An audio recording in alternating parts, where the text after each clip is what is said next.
almost, always, beautiful. Những âm mình mới nói xài back để mình giúp các bạn mấy cái âm đó.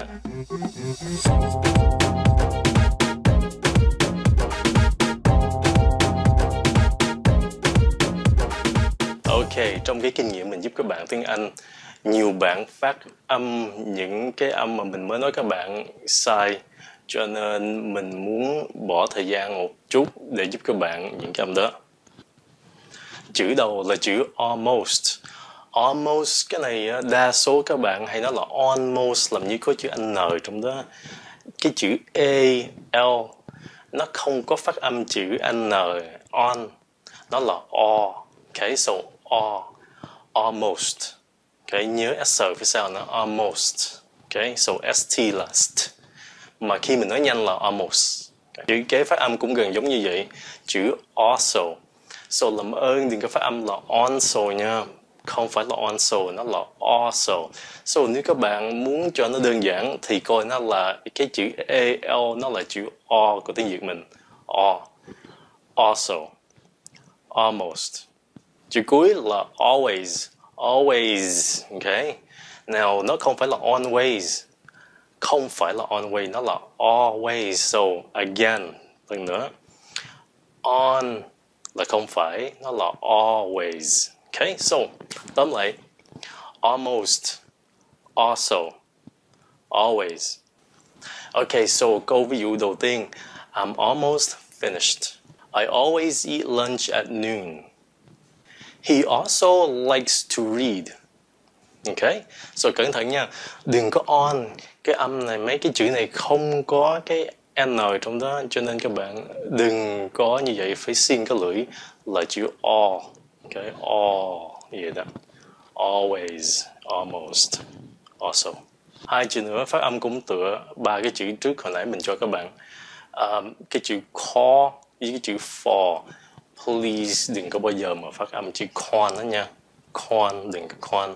Nó là call. Còn chữ kia là for. Okay, so call and for. Ví dụ, I will call you tomorrow. Chứ không phải là I will call you tomorrow. Không phải, never. Call. Alright, so một âm nữa mình thấy các bạn phát âm hay bị sai là cái âm for. Cái âm for này không có chữ N, cho nên đừng có phát âm là phone. Ba chữ thường khi mình nghe thông dụng nhiều. Có âm for phía sau là careful, beautiful với helpful. Okay? Careful chứ không phải là careful. Beautiful chứ không phải là beautiful. Helpful chứ không phải là helpful. Okay? Thêm cái nữa. Cái âm helpful, cái chữ helpful. Cái âm help, mình thường khi nghe các bạn phát âm sai, đừng nói là help, không phải là helpful. Nó không phải là helpful. Cái dễ nhất mình có thể giúp các bạn phát âm cái chữ đó là tưởng tượng cái chữ con heo. Lấy chữ heo ra, chữ của con heo. Rồi mình cộng cái âm p phía sau nữa là help. Okay, so tưởng tượng con heo. Xong rồi mình cộng thêm cái p phở nữa vô. Right, so help. Okay, so help. Okay, so ví dụ trong mấy cái từ đó. Be careful when you drive. Be careful when you drive. Không phải là be careful nha. She is beautiful. She is beautiful. Thank you for helping me. Helping me. Con heo. Helping me. Câu cuối. May I help you? Đừng có may I help you. Right? Không phải. May I help you? Hôm nay mình giúp cho các bạn những cái âm thường khi dùng trong đàm thoại mỗi ngày. Các bạn nhớ bỏ thời gian, bỏ sức ra tí xíu để sửa chỉnh âm đó cho nó đúng. Tại vì các bạn sẽ gặp mấy cái âm đó, gặp đi gặp lại. Cho nên mình cũng nên đáng sửa những cái âm như vậy.